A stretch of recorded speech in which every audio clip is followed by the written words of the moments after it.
IVM. Hello, listeners. Unfortunately, we were not able to create a new episode of Shunya One for you this week, but what we want to do is we want to highlight one of the old conversations we had. We had this conversation in June 2017 with Shalin Shah. Shalin Shah is an investor who invests in a number of different areas, primarily in cryptocurrency, AI, AR, etc. This was one of the first early episodes, and I really felt like the conversation that we had over here was really interesting, and I thought that we'd bring it back for you. And just as a reminder, please do subscribe to the Slack channel, ivmpodcast.com/Shunya One. There's a button over there that says join our Slack channel. Please click on that and send us your email address, and we'll send you an invite. And with that, let's go on with the show with Shalin.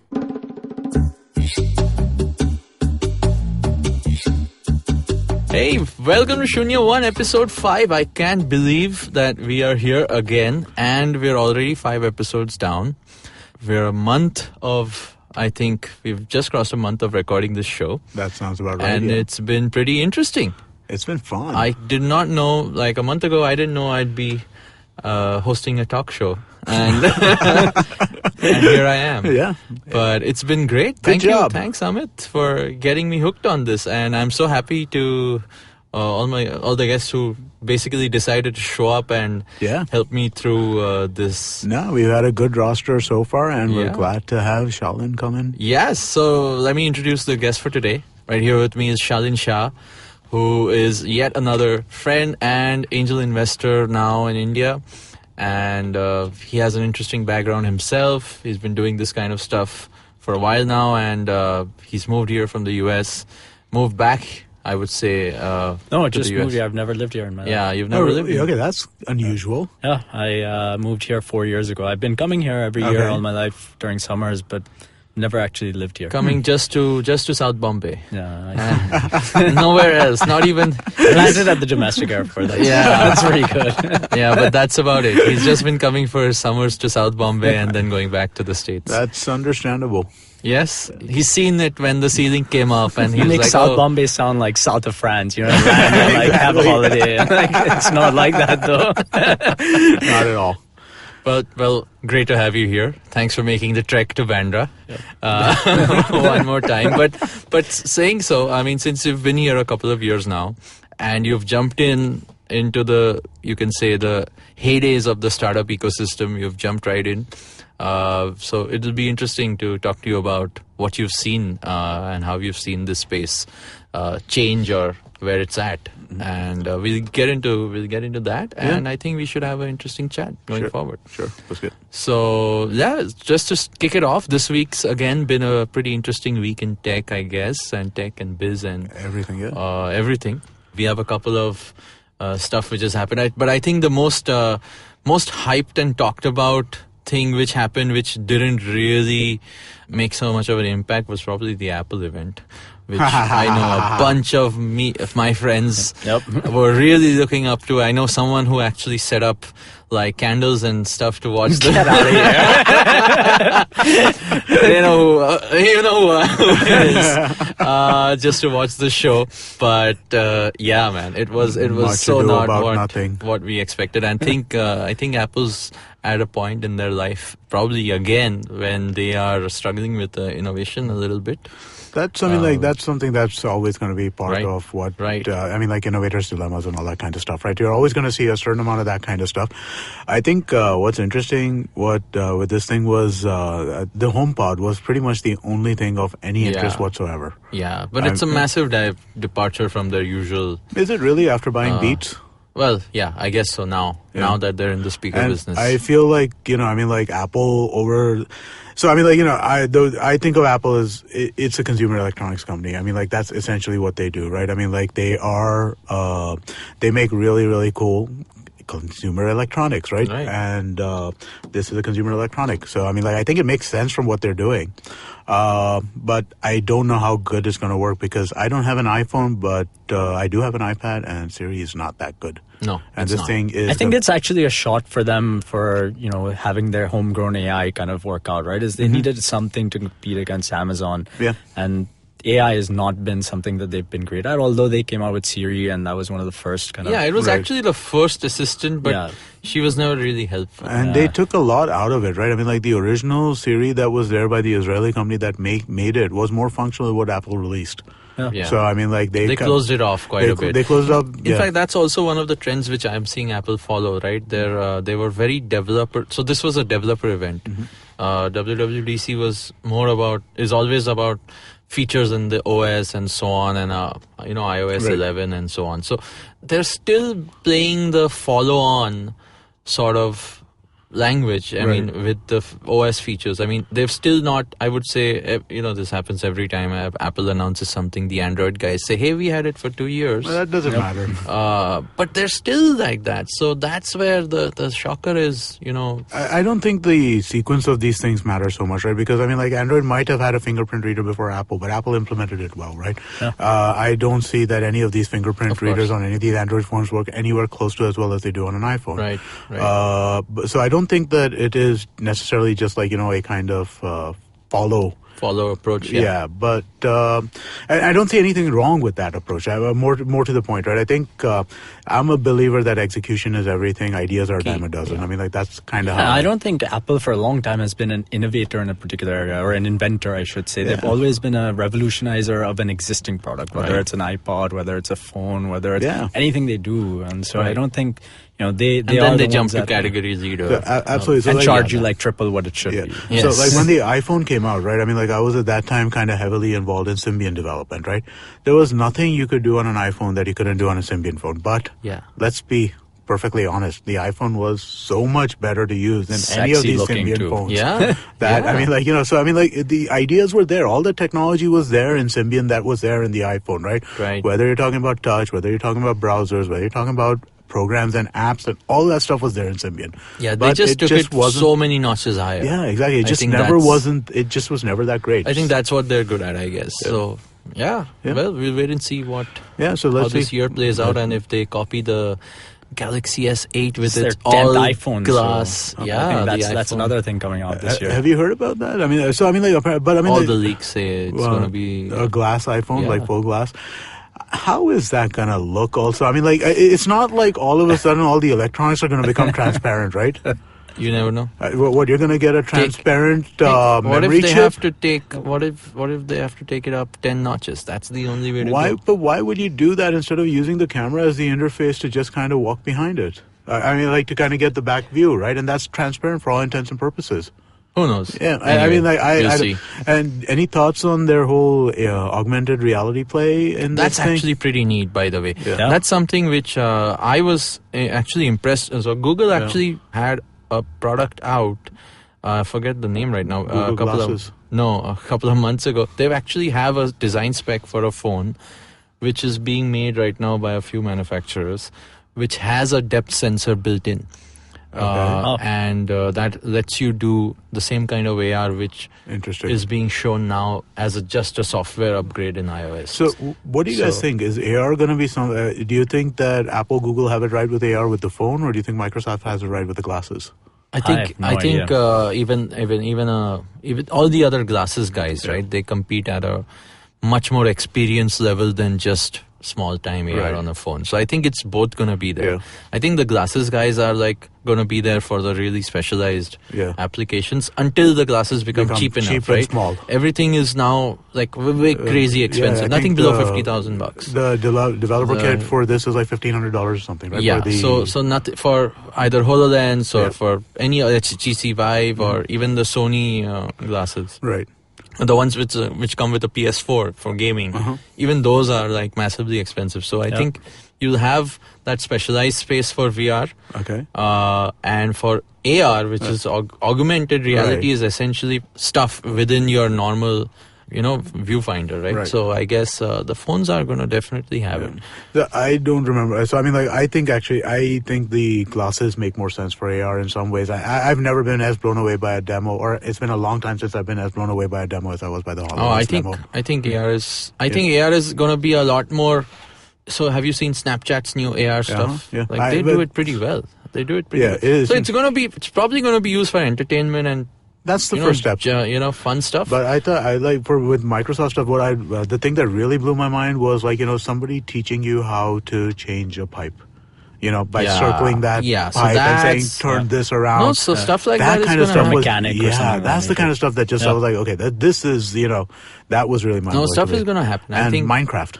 I think, AR Minecraft is wow. like... I think you guys are missing the main category, which is porn. That's where the real revolution is. Yeah. I mean, that revolution is happening. But that's a VR generally revolution. speaking, porn has been kind of at the forefront of innovation, whether it's the internet, pictures, media, cable all that is all video, driven VHS, by porn. All of it. I mean, I was just reading an article recently. Apparently, the amount of porn watched in India has dramatically increased because of reliance. Because of Geo? Yeah. I read that. I read it's that. It's pretty crazy. It is. I mean, that's the obvious first stat which came out.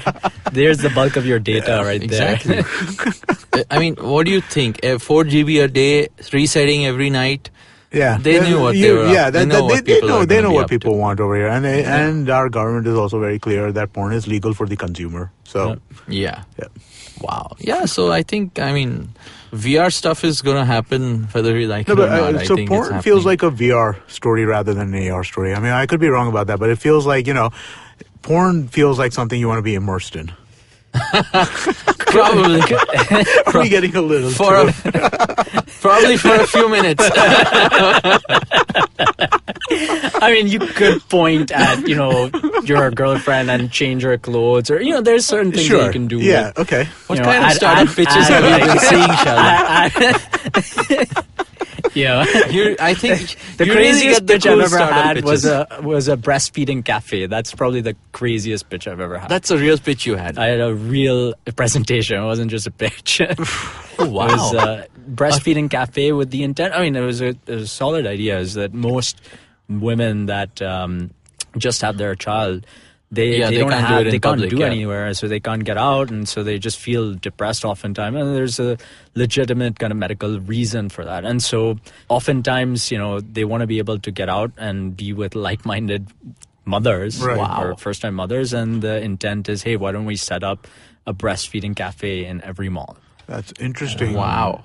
It's an interesting idea. I don't think I'm qualified to comment on this in any which way. I don't think any of us are. Yeah, exactly. I don't quite know what to... But okay, how about this as a point of commentary on it, right? You get a customer, and that customer is with you for the duration of breastfeeding, and then after that, you lose that customer. Exactly. That's exactly what I told her, is that I thought the idea was interesting. It was a little bit out of my area of focus for sure. But I said, what happens when you got to continuously activate new customers? How do you keep people coming? Yeah. But that's true for most maternity targeting products, right? I mean, you go to a churn. Yeah, you're right. That's a true point. After maternity, I think the clothing oftentimes the style often changes. So a lot of and you can start selling children's clothing to those same mothers. Children's games, stuff like that. Did they ever get funded, do you think? I have no idea. No? Did not follow up. Wow. No, so talking about the stuff which you did end up funding, I know one topic I've been recurring on this show now is about cryptocurrency. And, I think people still want to know, at least I know a lot of audience here doesn't still know why this whole thing came about and why, it's surging so much. I think that's where we're seeing stuff, we're reading stuff about people becoming millionaires or billionaires and so on. And there's a real thesis to how it came about and how it happened. Actually, I just read about, do you know about the Byzantine general problem? Yeah. Which is sort of the base thesis for cryptocurrency to exist. I just read about it, in fact, from a original mail archive of Satoshi. The guy who created Bitcoin. The Byzantine, what's it called? The Byzantine generals problem. I think it was like a bunch of generals, correct me if I'm wrong, a bunch of generals who were trying to plan an attack on a particular castle. Right. How do they coordinate, right? Correct. How they all have to plan the attack together. There's a certain amount of computational time they need to plan the attack. And they also have to tell each other about how they're computing. So it's about maintaining information equilibrium at the same time not losing so much time maintaining that you lose sight of the actual objective. And the blockchain is a solution. Yeah, and basically that's how the blockchain concept sort of came about. I think we could go into detail, really cool. But Shalin, tell me, like when you saw this very early on, you're an investor in Coinbase. which is one of the biggest exchanges out there. It's yeah, based in I the think. US. Yeah, I think so. They're about to raise a pretty large round, and they've been doing really well. Actually, this year they've been profitable every month for this year, and unlike many other startups, it's been they were started in 2012, which is when I invested. It's been a pretty short time, and they're making real money month over month. Yeah, and so the valuation that they end up getting this year, whatever they raise, is a legitimate number based on actual profit. Revenue, yeah.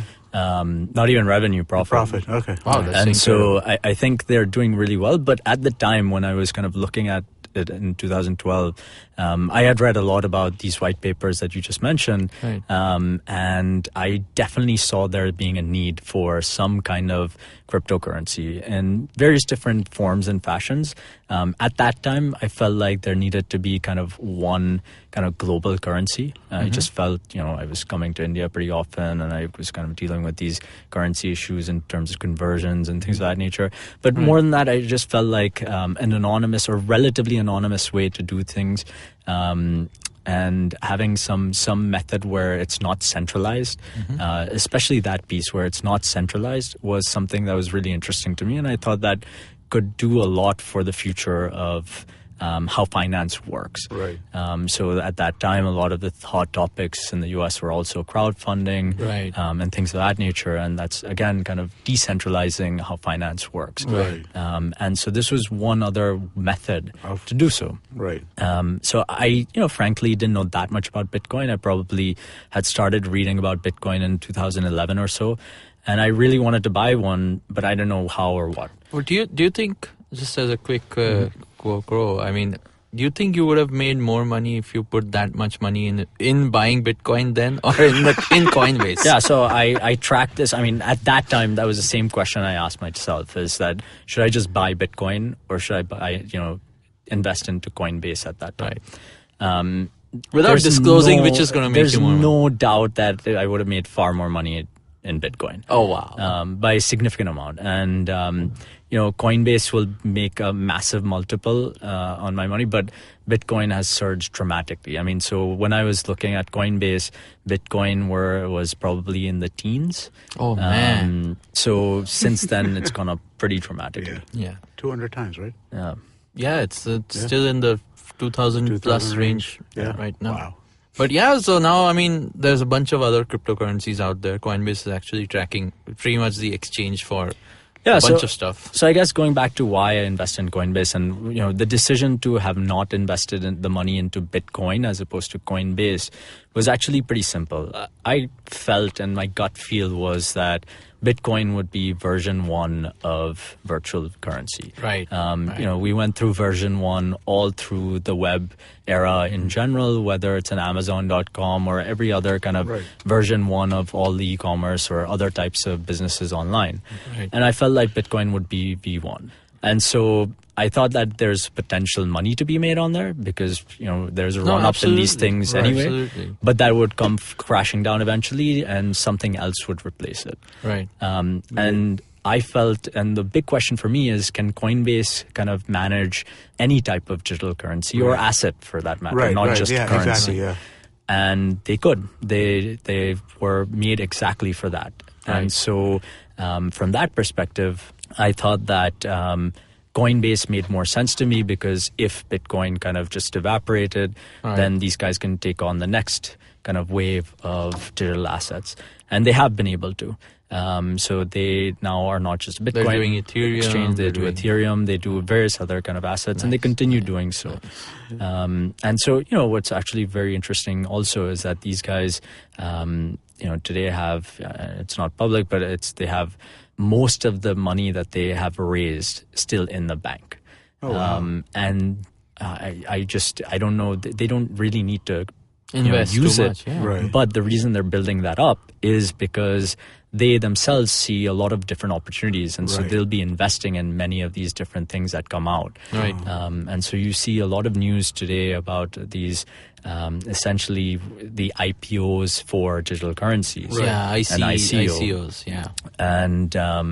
And those things are doing incredibly well. And just like crowdfunding has done these things are essentially allowing for things like, Linux is an example of open source, where the foundation really didn't make any money, Right. but Linux is used pretty much everywhere. Everywhere, yeah. Correct. These ICOs allow for these essentially foundations to have a business in some sense. So somebody that is doing essentially open software is able to make money out of it as well, or there is some capitalist sense in it. Right.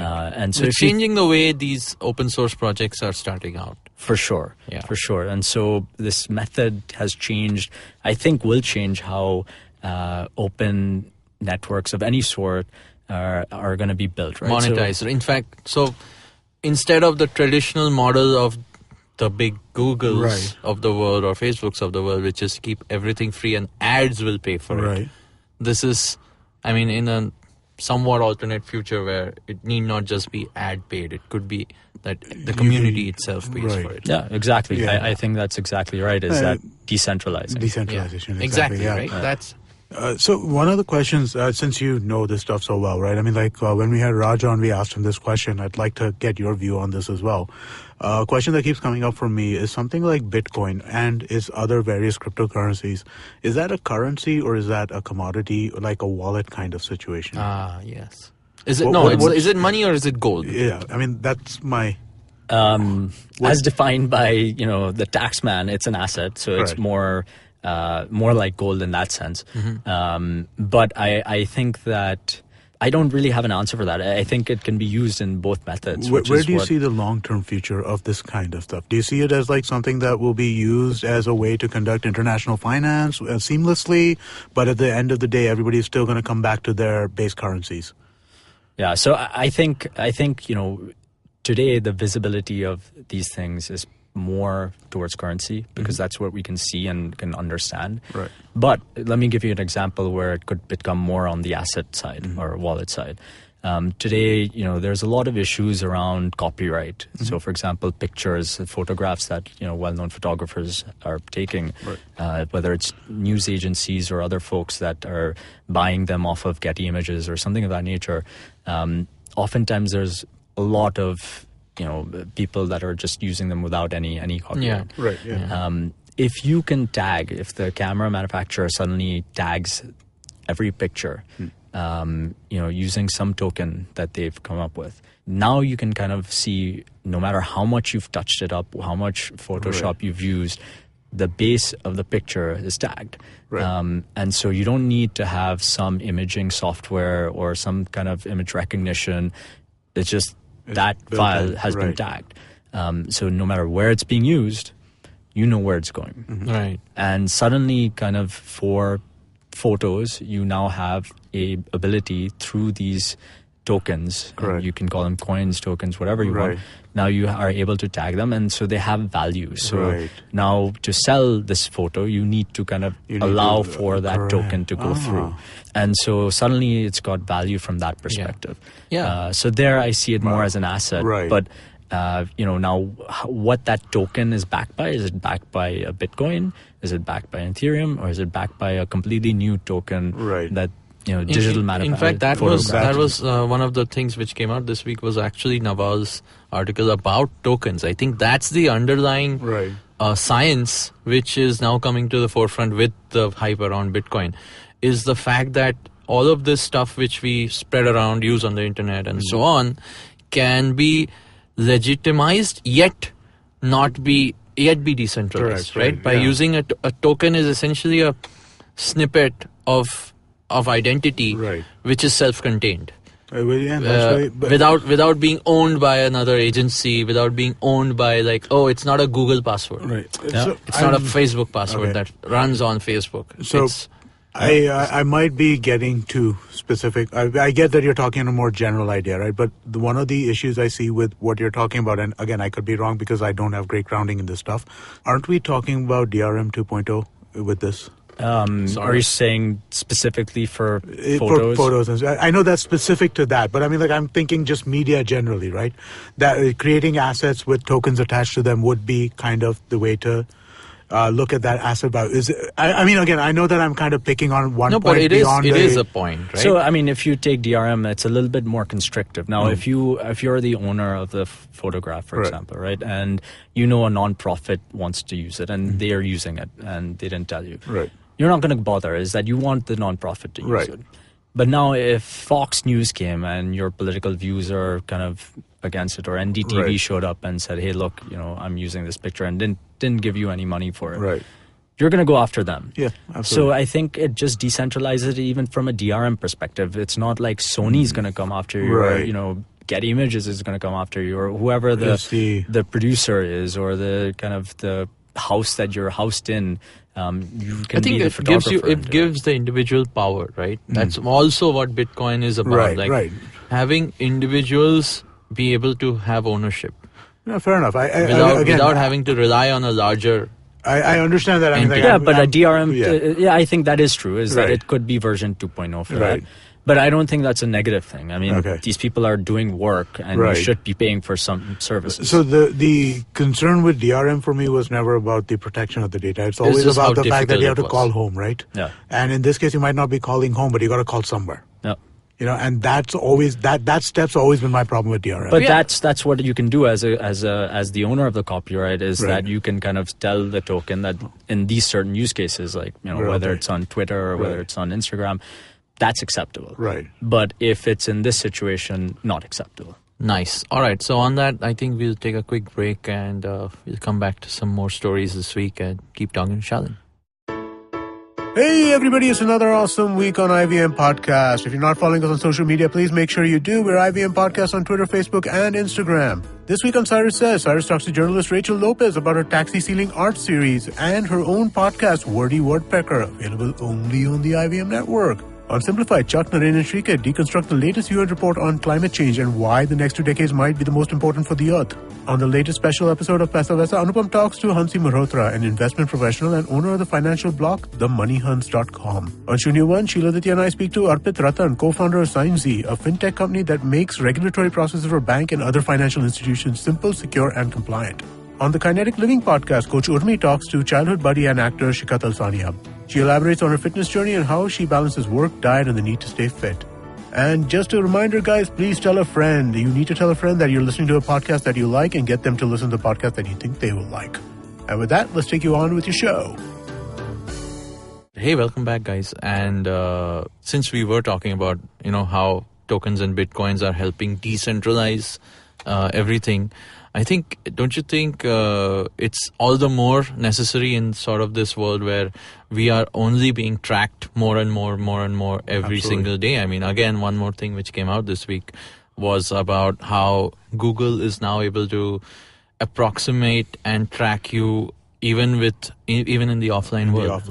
Especially stuff like if you've seen an ad on Google online and if you ultimately go and buy something offline, they are with almost 70% or more accuracy, able to track exactly. They'll tie you to a purchase. The creepy part of the story actually was that they can actually tell a store owner that this guy is walking to you right now, and he last looked at this ad. That's ridiculous. But you're right. But I mean, you make a great point, right? I mean, the fact that why is decentralization necessary? Because we have these two massive information silos in Facebook and Google. Yeah. And the amount of data that they have about us is so ridiculously high that decentralization has to be and it's on only, the cards. And they have so many input devices now. So I know, Shalin, you have an interest in IoT stuff as well, and I would want to talk to you about how the kind of investments you've seen in that space.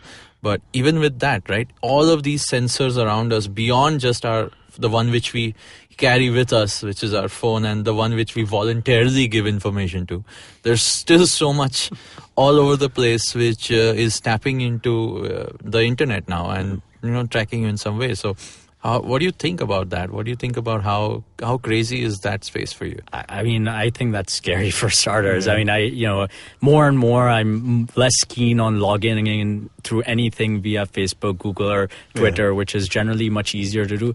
I just want to create a fake email and then just log in that way.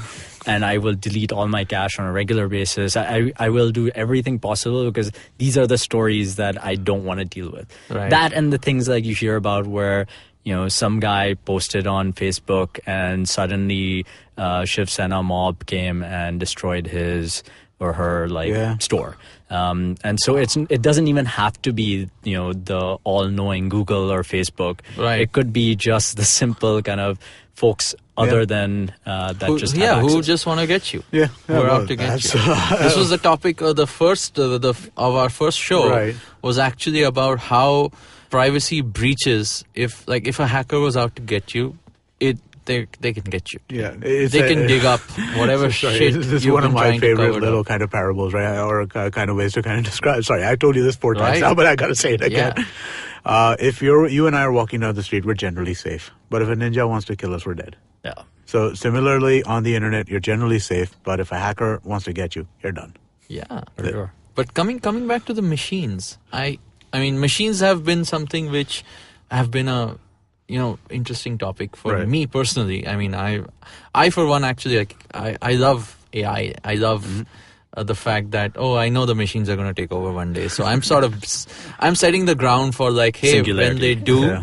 Listen, I've been good to you guys.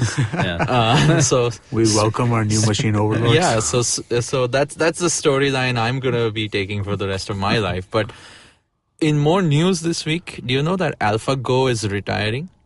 Yeah.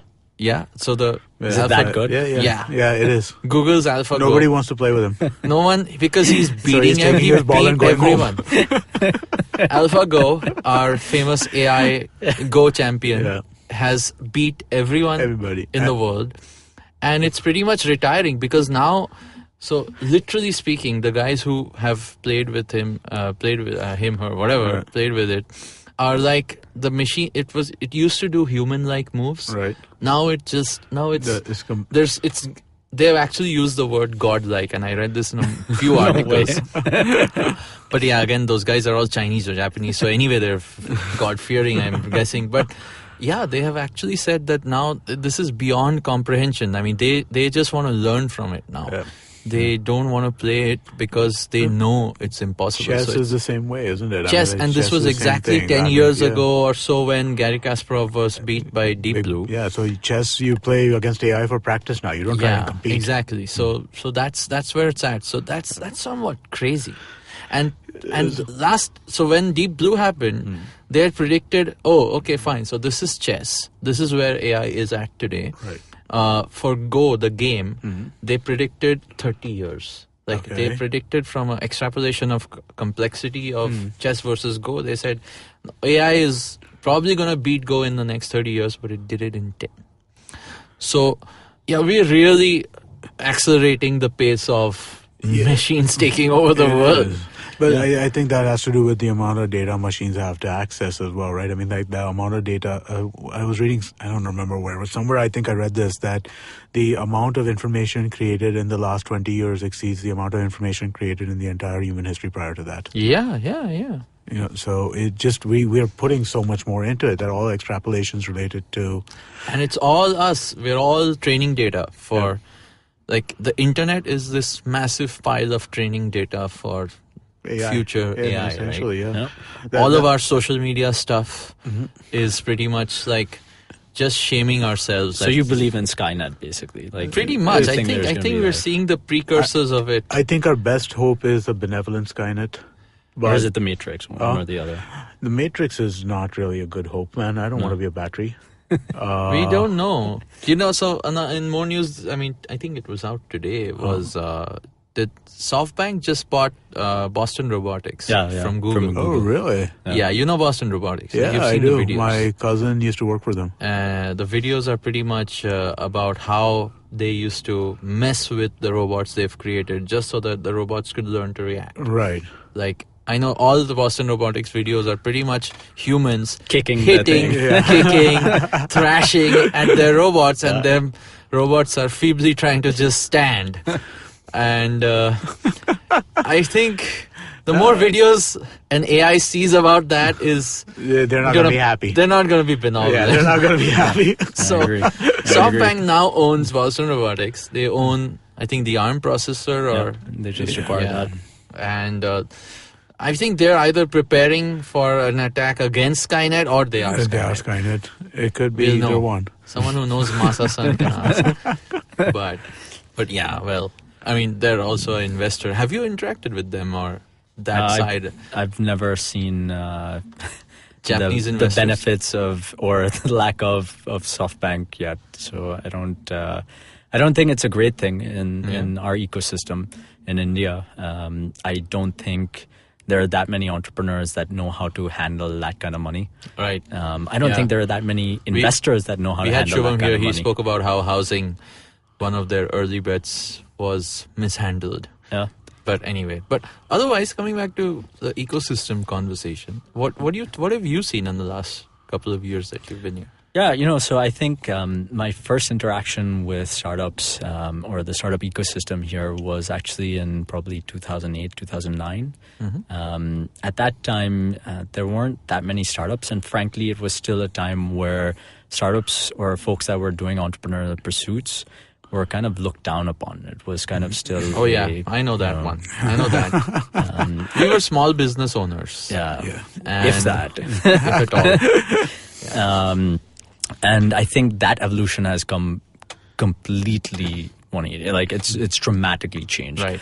Now it is cooler to be a startup entrepreneur than it is to be an investment banker, consultant, or any other kind of high-flying job that used to be around, right. Which is very similar to what happened in Silicon Valley.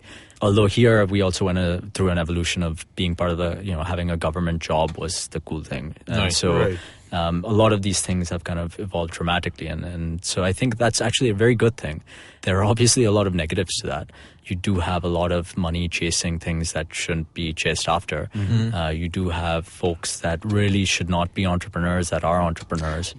You have a lot of investors that probably should not be investors. Oh yeah. And what's really interesting in India is that if you're a good salesman, you are really good at raising money. And that's all you need to do in India. You don't really have to show track record because there aren't that many folks with track records in India. But at the same time, I think every investor I've met, whether lucky or unlucky, have said that you should come back when you have track record. Yeah. Isn't that the most common dialogue also? So yeah. I mean, we're a weird balance of, I think, too aggressive investors and too not so. No, I would say. Well, I think we're entrepreneurs, cautious. right? So I mean, like we come at it from the entrepreneur hat. So I mean, like we look at it like where we know what we're doing and what we want to do is this is how we should do it, right? Right. And they come with the investor comes with his own perspective to it, right? Right. I mean, like so I think. I know this is an unending debate, but you've had some good runs. Yeah, so I mean, I think I'm here by choice Right. in India as opposed to the US. I think that the opportunity in India is massive for the next 10 years. I don't know whether that's going to unfold in the next 2 years. It may. To date, there are not that many startups that I've seen that are going to drive massive innovation in India, but there are some. And that's why I'm actually focused on two specific areas, which is FinTech, where I think there's massive opportunity that has global scale coming out of India.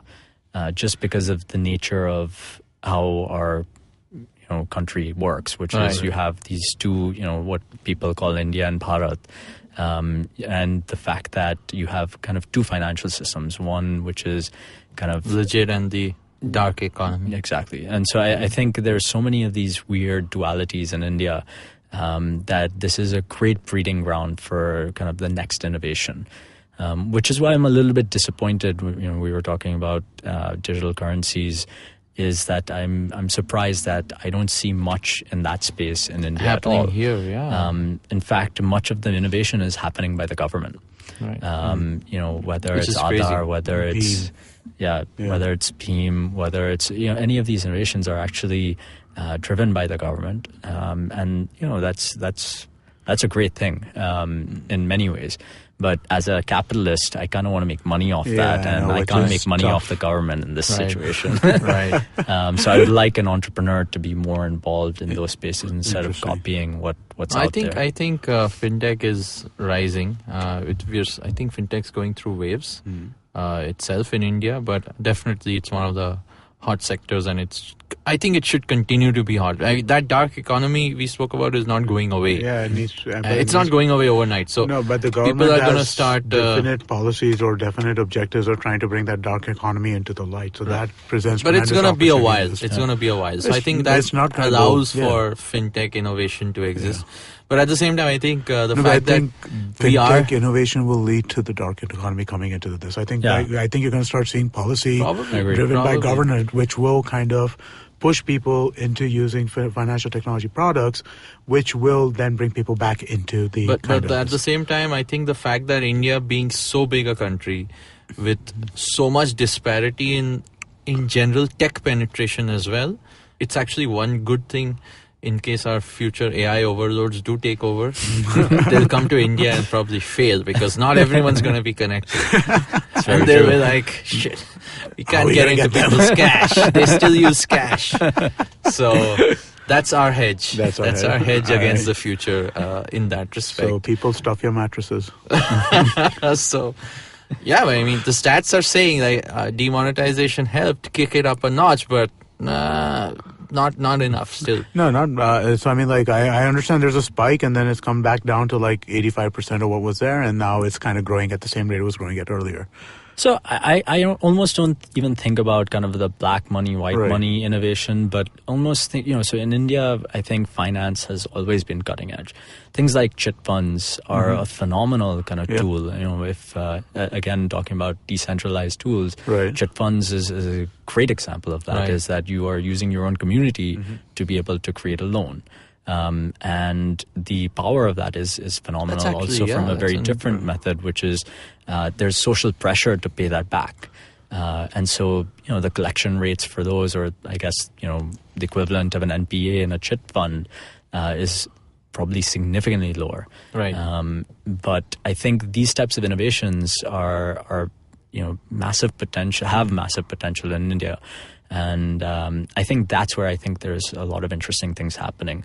Being able to use these decentralized forms via tokens, for example, to manage real estate or, have title insurance, having things like that done. This is one ideal place to do it. No, that's actually that would just be a massive pain reduction. Yeah, I think the story has been payments, but essentially it's financial services, which is going to be more of the bigger winner. Payments. I mean, like it's just the building block. Yeah, it's a building block, or is it the cream on top? I think it's a step towards. I think it's about payments was something to bring people on. I think making you do that one first transaction. Also, I think it's the forward-facing thing, right? I think the bigger opportunity in fintech generally is probably stuff which is more kind of back-end and system-driven. Yeah. Rather than I know. Yeah. And that's where actually, I mean, again, a lot of big data is being pushed into fintech also, right? I mean, the real winner will be the guy who is able to jump through that data, all of that data, organize it better, see trends which normal humans can't see. And it'll even apply at places like at the stock market. Yeah, of course. They're doing it. What's this company called? Smart Circles. Yeah. They're doing a lot of stuff with the BSE. Yeah, so I think it's going to be used in a lot of places in the country, and it's not going to be just the hype around payments and payments in general. I know credit is on a huge rise. People are just giving loans left, right, and center. And I get my phone call every day. Would you like an unsecured business loan? Yeah. But now they'll read your SMS. Is this from a bank or is this from NBFCs? I have no idea what it is, man. I mean, I guess it's just a random call. But it's a different bank every day. One day it's HDFC, one day it's SBI, one day it's Bajaj Life, one day it's somebody else. Soon it'll be a startup. Probably. It'll be like, hey, we read your SMS. We know that you're looking for the money. You're looking for some money. You spent too much money last month. Here, why don't you take some from us? And you don't get paid that much. They'll pretty much chalk out your whole life. We don't need you. Thank you very much. But that's actually a different thing that I think you hear all these local banks, and one of the other reasons I really like fintech in India is that the regulatory hurdles for kind of foreign entities to come into India is so high that it just makes it very tough for them to play in India. So, you have the PayPals of the world, you have Intuit. All these guys have been here for more than a decade at this point. Yeah. And but they're not leading from the front. They haven't made a dent. They haven't. I mean, nobody knows them. Really, nobody knows them. In India, if you're like Intuit does a really pretty good accounting package. Yeah. But your chartered accountant will not accept it. Tally is the only thing they use. The only thing you can use. Yeah, so if you want to crack it in fintech in India, you have to be in India and be very thinking like an Indian. I honestly wanted to use the Intuit product because it was an online product which I could access from anywhere. I don't have a full-time accountant. He could sit anywhere and do the work. I really wanted to use that product, but my charter accountant was just like, nope. They don't understand anything but Tally. Nope, you got to use Tally. Yeah, pretty much. And same with, PayPal has not been able to crack it in India either. They've played it. They play a really safe game, I think, in general, and I think that's where they've let folks like Paytm and everyone else in the space sort of push ahead by leaps and bounds. PayPal's eBay owned, right? Even in India? They were until recently. They've spun off into their separate entity. Okay, all right. But I think, we're talking about only startups, but I'm saying even in finance broadly, right, is all the multinational banks a decade ago, everybody from Citi to HSBC to Standard Chartered, all these guys that came in poured tons of money into India. Doing but retail. Still doing traditional banking. No one's innovated as they're trying to play catch up now suddenly. Yeah, but actually you're right though. Even on the retail front, maybe Citibank a little bit, but nobody else has made a dent. Nope. And even as Citibank is basically HNI. Yeah. It's got no presence down at the lower income levels because their account costs are ridiculous. Right. I don't have a Citibank account because I have one, but that's like an American account, but I don't have an Indian Citibank account because why would I want to keep $1 lakh in a current account? Correct. Or that seems stupid to me. Yeah. So a lot of these guys have been pulling back, whether it's in their mutual fund business, asset management businesses, retail branches. All these big banks have been pulling back in the last couple of years, and so. I think finance in general, you need to understand the Indian mindset a little bit better and understand regulatory hurdles. Between these two things, I think that's where I feel like there's a big play that local entrepreneurs can really take advantage of. And payments was to me the last thing I really look at from a fintech play. Right. And payments, it's only a tool to do anything else in fintech, really. Right. No, I think it just opened the doors for what else is possible, and I think with credit and stocks and whatnot is where we'll see a lot of probably more genuine value creation as well instead of just payments. Frankly, even worldwide payments, I know, is a loss-making business. You will lose money moving money. If it's just for moving the same value of money around, you pretty much lose money all the time. Yeah. Which is why it's a loss leader for most financial firms. But at the same, including Apple, which announced that they're getting into payments this week with iMessage. They're doing P2P payments in iOS 11. That's going to be interesting, man. So even they're getting it, but they're getting into it because they want people to stick to their platform. Yeah. So it's more for making people stick to their platform and hopefully making money from them in other ways than actually making money on payments. So I think that's where the future of fintech in general and similarly in India is going to be. So that's. But I think, Shalin, I think you're right. What we're going to wind up seeing is a bunch of local players. I don't think Apple's never going to be able to enter India with any kind of payment this, right? That's just not in the realm of possibility. Samsung Pay is off to a nice start, though. Is it? At least folks who have Samsung phones are suddenly realizing, hey, I can pay with my phone. Yeah, no, and HDFC's also got a deep partnership with that stuff, right? So I think maybe that might be helpful because again, HDFC is the private Indian bank that has kind of made some inroads. Yeah, sort of they've taken steps to be on the forefront of at least the tech side of things. But long way to go. I think there's a bunch of innovative stuff to come. Yeah. I haven't seen a chit fund startup yet. What's the other... You said there were two areas that you're interested right now. One was fintech and... Yeah, so the other one I would say... So I guess there's three. The other one that I'm looking at is industrial IoT, specifically as opposed to consumer. I don't think consumer in India is much harder. Right. You either have a powerhouse like the US where a lot of the kind of design is done, and so you really benefit from the expertise in the US, or you have just cost advantage if you're in Korea, Taiwan, or China. And so I don't think India kind of has an advantage in either area. So I think on the consumer side, I'm sure we'll see something, but I don't think that you'll have a global kind of play there. Right. Whereas on the industrial IoT side, I guess it's just nomenclature that I'm using. But really what I thought was interesting is that there's a lot of cottage industries in India. Which are global in scale, but much smaller industries as a whole. So, for example, textiles, hand-woven goods, the diamond industry. These are industries which are generally more India-centric, even though they're global. Right. And just because the industries themselves are much smaller, the amount of technology being used is often less.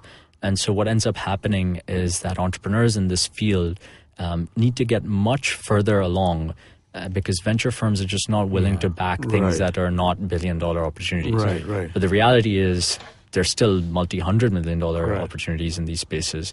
And so that's what I see as a really big opportunity. Where a little bit of tech can optimize them way more. To a great degree, and I think that's happening. I mean, it's beyond just internet-connected devices. It's the kind of reach, the kind of production quality they can achieve. So there's a lot.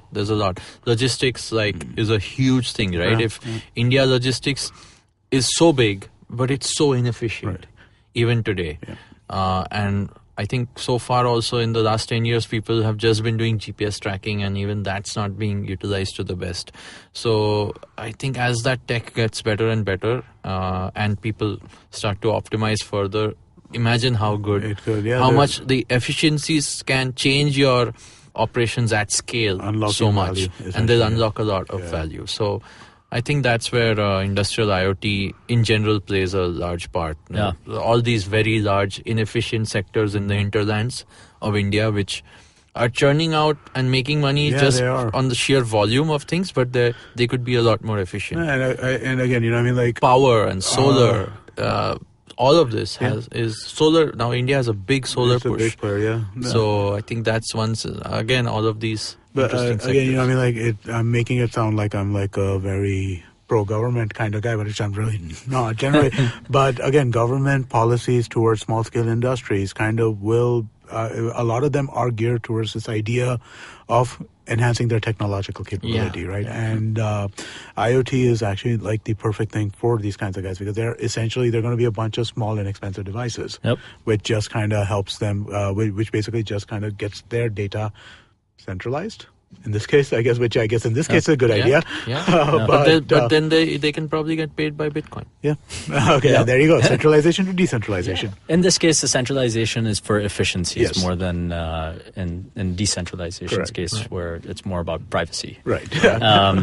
I think the industrial IoT sector is really interesting, but I don't think that's going to be on global scale. The third sector, which I'm still a little bit cautious about at this point, is healthcare.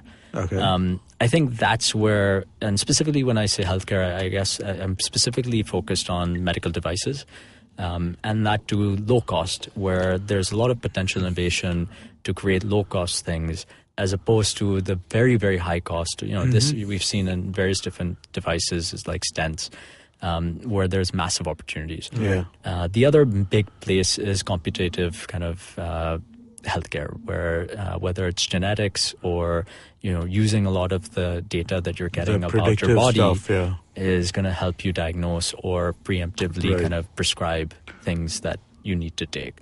And I think that there's a lot of potential in India specifically. We don't collect enough data for that. That's exactly his point, right? The fact that we are so data inefficient in healthcare means there's so much ground to cover in terms of making things better. I think that is a problem, the data collection piece. But I think the expertise lies here, because it's not, there's a little bit more labor-intensive kind of work that you need to do in terms of sieving out what kind of data to use and what to do with the data.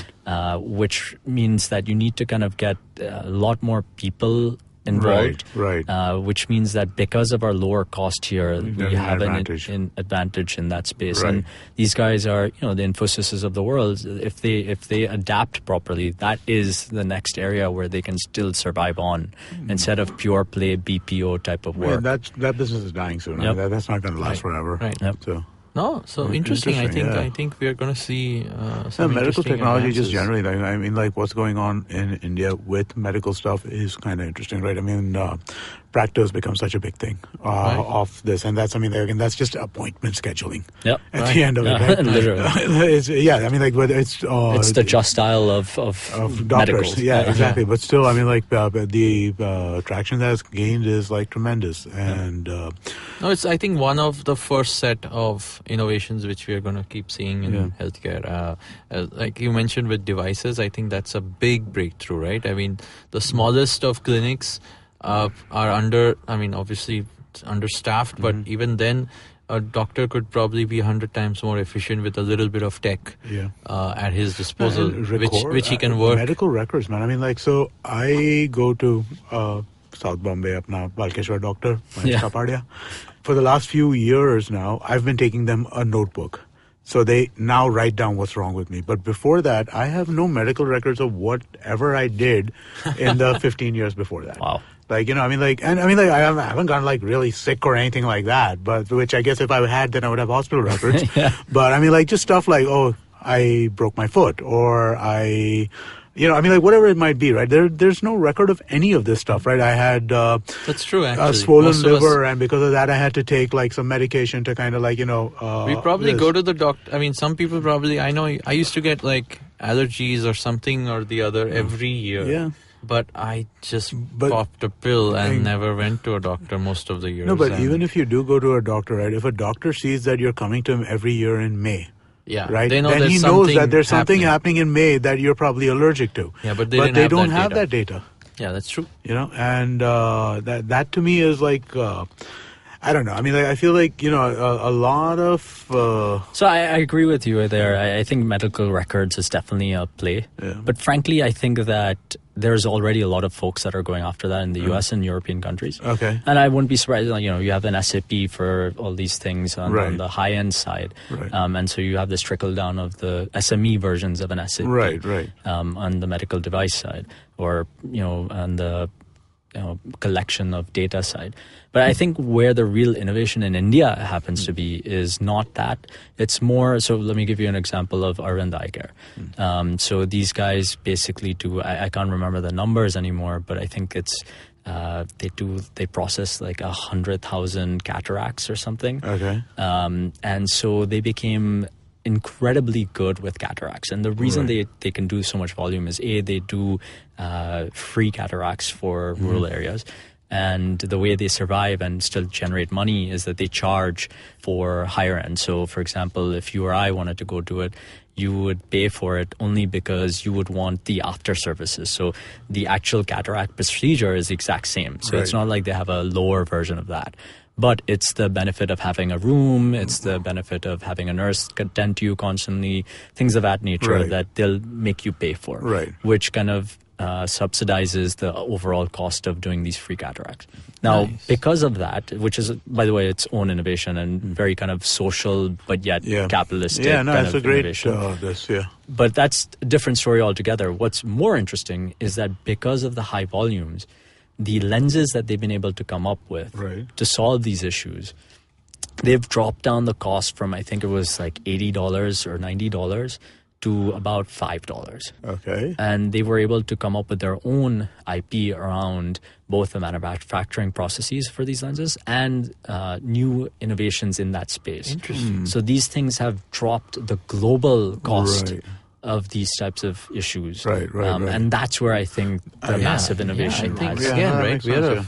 So this is where India shines in these so big domestic scale opportunities is where actually you realize the potential of innovation in the country. Yeah, absolutely. And I think healthcare, there should be a lot more happening in healthcare, and I'm sure it is.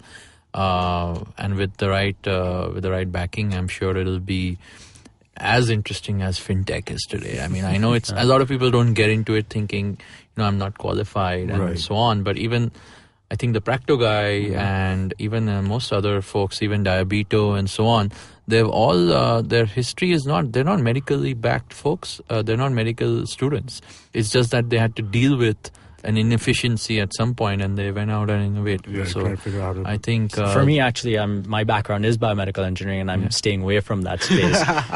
The reason is because I think from a regulation perspective, India doesn't have much on the regulations for medical devices. And so that makes it scarier for an investor, is that with one signature, some rule can change and suddenly your business kind of is dead. So that makes it a little scary for an investor. But otherwise, I think the medical device field soon should be a very interesting area. Oh, I think healthcare in general, and let's hope to see a whole bunch of innovation there going forward. But I think we're at the end of our show. I think we've been chatting for a while, and it's been a good chat. And this was fun. Covered quite a bit about what's happening this week, and great to have you, Shalin, and hope to have you back this is awesome. At some point too. Since you're a already experienced podcaster yourself, we didn't talk about his podcast at all. We hope to see you maybe in a future podcast. Let's at least mention his podcast, right? Yeah. So Shalin's been working on a podcast, or has worked on a podcast called The Pitch India Version, which should be available, I guess, on iTunes and those kinds of places. Yeah, so I stopped doing it for a while now, but I hope to kind of start it again soon. Yeah, but you should check that out, and we should at least mention the podcast, right? Yeah, if somebody does podcast, we got to tell them about podcasts. No, absolutely. Yeah. I think the more people doing talk radio, it's more conversations. Yeah. And can I do my weekly begging for reviews and ratings and stuff like that? Hey, people, please go to iTunes, review, rate, all that kind of stuff. And if you want to join our Slack channel, just go to the website, ivmpodcast.com/Shunya One, and there's a button over there where you can request an invitation to the Slack channel. And please give us reviews and ratings. Superb. So, Shalin, you want to shout out to how people can reach you? Because I know when we mention angel investor, there are a bunch of folks who reach out and want to pitch to you. So, yeah, I mean, I'm pretty easily accessible. If somebody that's within my third, fourth network, or through LinkedIn. I actually am one of the few people that will look at my LinkedIn requests. And so, I look at LinkedIn once a month. No, I look at it fairly regularly. Every Monday, I get the notification from LinkedIn, and then I'm like, okay, let me go see who requested. So doesn't mean I reply to all of them, but I certainly look at them. Exactly. But great. But if you join our Slack channel, you can talk to Shalin there. Indeed. So thanks so much, Shalin. Thank you, Amit, as always. I think we're at the end of another episode. I think it's been a great chat. And thank you guys. I hope to see you guys next week. Bye-bye.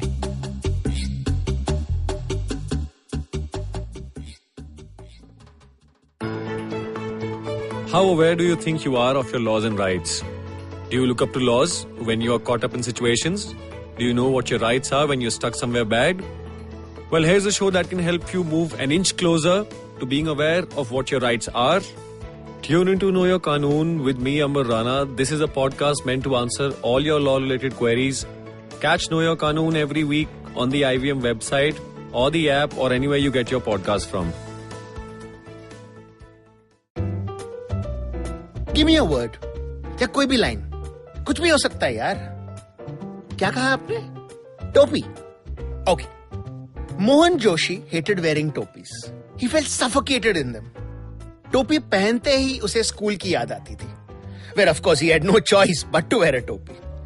But जिस दिन pass out हुआ, उसी दिन उसने अपनी टोपी का bonfire बना दिया. And since then, he'd never worn a cap or a hat. ना कड़कती धूप में, and not even to बचो from the ठंडी. But from Monday 26th February, Mohan Joshi had to wear a topi all the time. Why? Because if he didn't, everyone around him knew exactly what kya soch raha tha. They knew that he was wondering how the girl in the yellow churidar would look bina kapde ke. They knew when he was calling the boss a sadela tomato. They knew everything. पर ये सब हुआ कैसे? अरे भाई, यही तो story है. और ये स्टोरी आप ही ने मुझे दिया by giving me the starting word. यही तो है the Croc's Tales. Words आपके, कहानी आपके लिए. Catch the stories on Monday and Thursday on the IVM website, app, and anywhere you get your podcast from. See you soon.